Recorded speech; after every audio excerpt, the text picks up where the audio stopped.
నాకు ఈ హౌస్‌లో ఎవరి సపోర్టే లేదు సార్. లిటరల్లీ చెప్పాలంటే అసలు ఎవరి సపోర్టే లేదు సార్. అరే ఏందిరా? ఏమి నేచర్ అది? ఇప్పుడు ఈ ఈ క్యాప్టెన్సీ రావడానికే నిజం చెప్తున్నా. క్యాప్టెన్సీ రావడానికి అసలు టాస్క్‌లోకి తీసుకున్నది ఎవరు? కళ్యాణ్ కదా! ఆ వెయిట్ తనుజాకేయకుండా నిఖిల్‌కేసింది ఎవరు? సంజన కాదా? సంజనకి సపోర్ట్ చేసినట్టు కాదా? కళ్యాణ్ సపోర్ట్ చేసినట్టు కాదా టాస్క్‌లోకి తీసుకొని?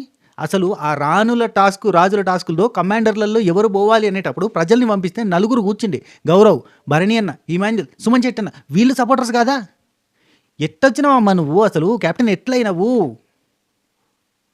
అందరూ నీకు సపోర్ట్. సుమన్ శెట్టి అన్నకి భరణి అన్న ఏం చెప్పాడు? తనుజాని సపోర్ట్ చేసే వాళ్ళని పిలిస్తే నిఖిల్‌కి వేటేస్తారు. అప్పుడు నిఖిల్ అవుట్ అవుతాడు. భరణి అన్న సుమన్ శెట్టికి ఎందుకు చెప్పిండు? సుమన్ అన్న ఎవరికి సపోర్ట్ చేసిండు? భరణి అన్న ఎవరికి సపోర్ట్ చేసిండు? నువ్వు గెలిచిన తర్వాత నిన్ను వచ్చి ఎత్తుకున్నోళ్ళు ఎవరు? నీ దగ్గర కూర్చొని ముచ్చట పెట్టిన వాళ్ళు ఎవరు? నువ్వు టాస్క్ గెలవాలంటే ఎవరితో మాట్లాడాలి? ఏం చేయాలి? అసలు సపోర్ట్ అంటే ఏంది నీ దృష్టిలో? మీకు 1,00,00,000 కోట్ల ఆస్తి రాసిస్తే సపోర్ట్ అంటది కావచ్చు. ఇవన్నీ సపోర్ట్లు కదా? సపోర్ట్ చేసిన ప్రతి ఒక్కడికి పోటేనా? ఏం చేస్తే సపోర్ట్ అక్క నీకు? నాకు అర్థమైతలేదు. సపోర్ట్ అక్క నీకేం చేస్తే సపోర్ట్ అంటావు నువ్వు? వెనకేసుకొని వచ్చేటోళ్ళని ఏమనాలి? సరే, ఫుల్ వీడియో మన యూట్యూబ్లో ఉంది, లింక్ బయోలో ఉంది, లేదంటే మన బ్రాడ్కాస్ట్ ఛానల్లో జాయిన్ గారి అక్కడ కూడా లింక్ ఉంటుంది. ఖతర్నాక్ ఉంటుంది. గట్టిగా మాట్లాడుకుందాం. ఓకే, వచ్చేరు రా చూస్తానే రా.